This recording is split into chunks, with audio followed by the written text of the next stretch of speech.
gbọ́ ìrìn àjò àlọ́mọdé ò ní bá wọn ìrìn àjò yẹn lọ́dún. Kábíyèsí Ọlọ́run àánú. Very unfortunate, as 4 gospel singers, one of which you can see on the screen, lost their lives to a ghastly motor accident along Shagamu Express Road. Hello everyone, you're so much welcome. The good book says that sometimes we have to reflect on our lives. We have to make good use of our lives as we are living, because tomorrow is not promised. So every day should be lived to the best of our abilities. According to the Ogun State Police Command, the commander and PR Public Information Officer of the Federal Road Safety, they've confirmed the kpai of 4 Nigerian gospel singers in Ogun State.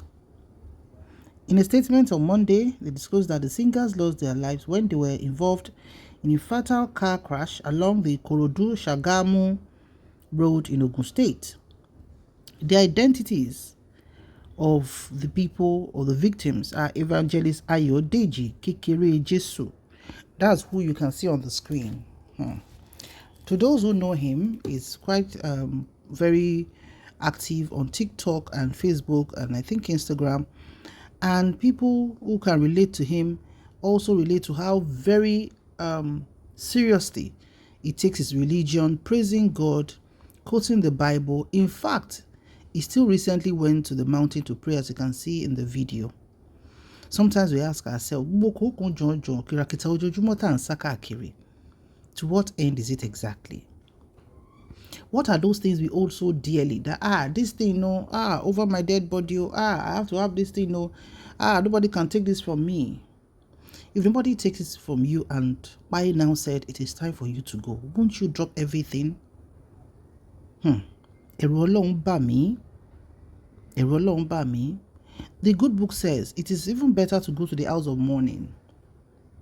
Tá bá lọ síbi tí wọ́n ti ṣe burial èèyàn àbí ayé ẹ̀ ṣe kẹ́yìn, tá a fi wò ó máa ń jẹ́ kí a ní reflection into life wa láti lè assess ara wa pé ṣé à ń gbélé ayé ṣe ń rí ṣá, àbí bí tó ti ń ba nǹkan jẹ́, tó ti ń ṣe èdè àìyedè èèyàn láti bàyàn jẹ́, láti gba nǹkan tí ò ń ṣe tiwa, ṣé irú ayé tá à ń live nìyẹn.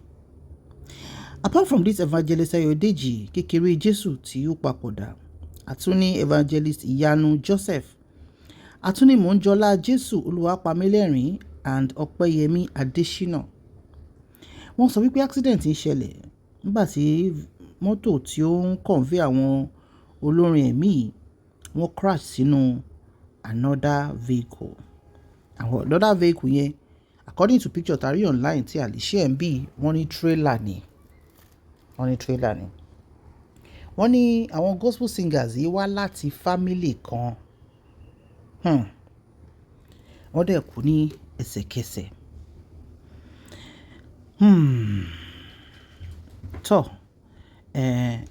Nǹkan tí a kàn máa gbàdúrà ni wípé kí Ọlọ́run Ọba kó má jẹ́ ká kúkú àìtọ́jọ́, kó má jẹ́ ká fọjọ́ lọ́jọ́ lọ. Ṣẹ́rí tó bá ti dọ̀rọ̀ express road, k'Ọlọ́run Ọba kó ṣàánú fún wa. Wọ́n ní truck yẹn ó ní bóyá failure ní brake failure. Wọ́n ní mọ́tò táwọn wà ní over speeding. Ìfẹ́ àwọn nìkan kọ́ ló sọ pé wà ní mọ́tò. Wọ́n láwọn tó tún wà ní mọ́tò wọ́n pọ̀ tó 20 something, pé ọ̀pọ̀lọpọ̀ ẹ̀mí ló tún lọ sí.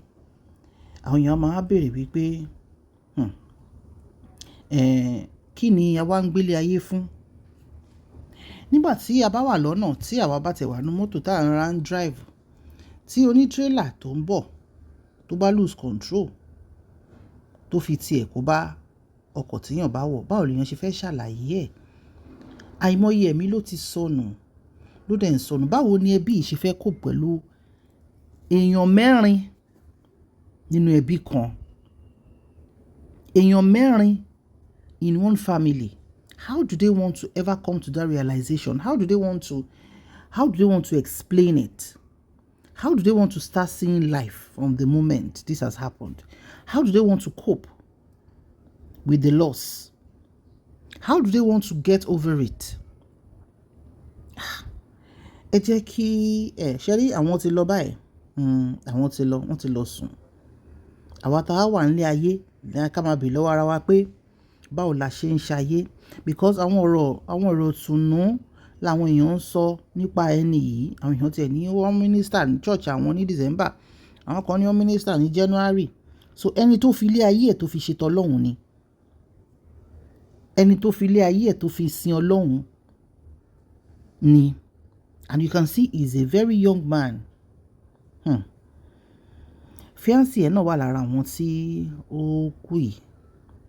Àmọ́ in fact àwọn orúkú báyìí ó máa ń jẹ́ ìpayà fún yàn láti lè sọ wípé àwọn Ọlọ́run kí la wá ń bá ká gangan. Ẹ jẹ́ ká lọ sí comment section kan láti mọ̀ nǹkan táwọn èèyàn sọ. Somebody said, Olúwa o, bàbá dáadáa, he was praying for everyone, but he didn't know what will happen to him next. May his soul rest in peace. Another said, Ọba Alápàdúpẹ́, Ọba Kábíyèsí, may their souls rest in peace. Another said, Ikú mú aládùúrà lọ, yet they say prayer is the way of life. This life, God is just unquestionable. Bẹ́ẹ̀ ni o. Another said, if you grew in a CAC church, you will know this guy has been doing the Lord's work since childhood. Kábíyèsí Ọlọ́run. Somebody said, yes, he used to come to my church then, CAC, okay, Agbára Olúyọ̀lé Estate, with school uniform during our Wednesday program. RIP, bro. Oh my God. Another said, and God allowed him to be quiet in such a way. Is that his reward for doing the God's work? Another said, what are you talking about? Why are you referring to me? God knows best. Anyway, and you'll argue in the comment section. You know, when it comes to things like this, you now say, okay, if people who are praising God,